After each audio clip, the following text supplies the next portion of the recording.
Welcome to week 6. This is a brief overview video.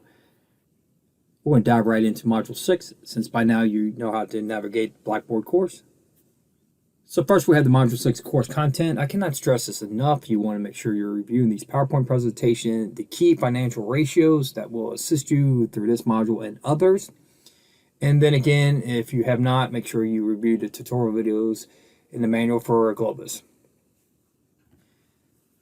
Next, we have the Chapter 4 Smart Book activity.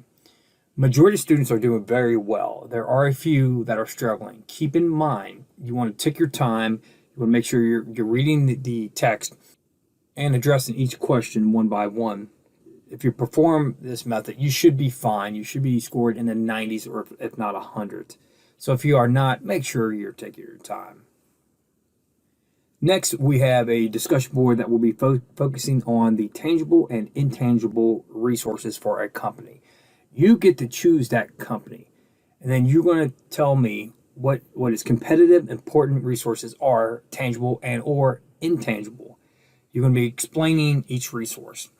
Then you're going to review the posts of your peers and, of course, provide a comment on at least 2 other posts. Next, we have the Chapter 4 quiz. Next, we have the Chapter 5 case study about Twitter Inc. in 2019. Most of you did fantastic in the first case study. If you're wondering why we went from case study 1 to case 5, it's because they don't go in order by the chapters, meaning that case 1 covered chapters 1 through 3. Case 5 covers chapters 1 through 4. So that's why you have case 5 for this week. Next, we have the Module 6 report. Here is where you're going to be identifying the weapons of competition within the camera segment, the weapons of competition within the drone segment. Then also, you're going to be analyzing the 2 market segments that you're competing within. What are the key factors for you being a successful competitor within the drone market and within the camera segment? And lastly, we have the Globus Simulation Year 8 decisions. So now let's go ahead and look at the outcome of Year 7. Before we jump into the results of Year 7, quickly I want to make sure you understand that not only are you competing with your classmates within simulation this semester, but you're competing with other colleges.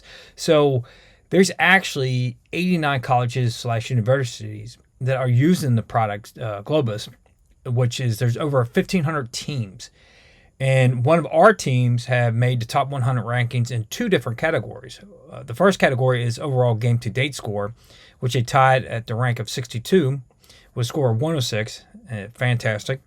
And then also on return on average equity, they ranked 34 in the top 100, keep in mind, with over 1,500 teams. So I just want to point that out. Congratulations. Keep it up, Team E, and hopefully other teams will also make the rankings as well. So now let's go ahead and jump into the results of Year 7.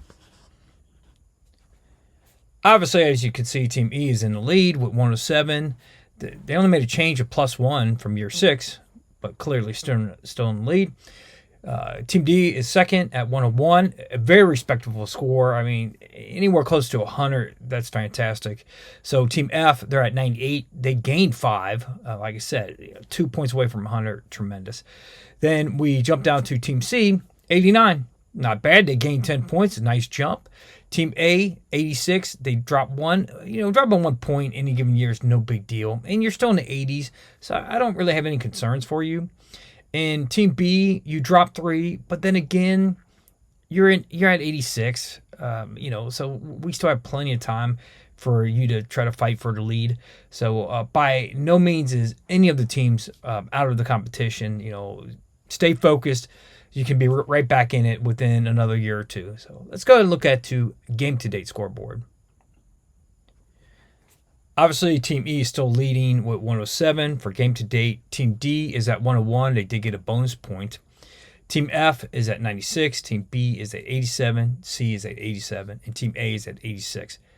All of those are very respectable scores. 80 or above at this point is what I would be looking for.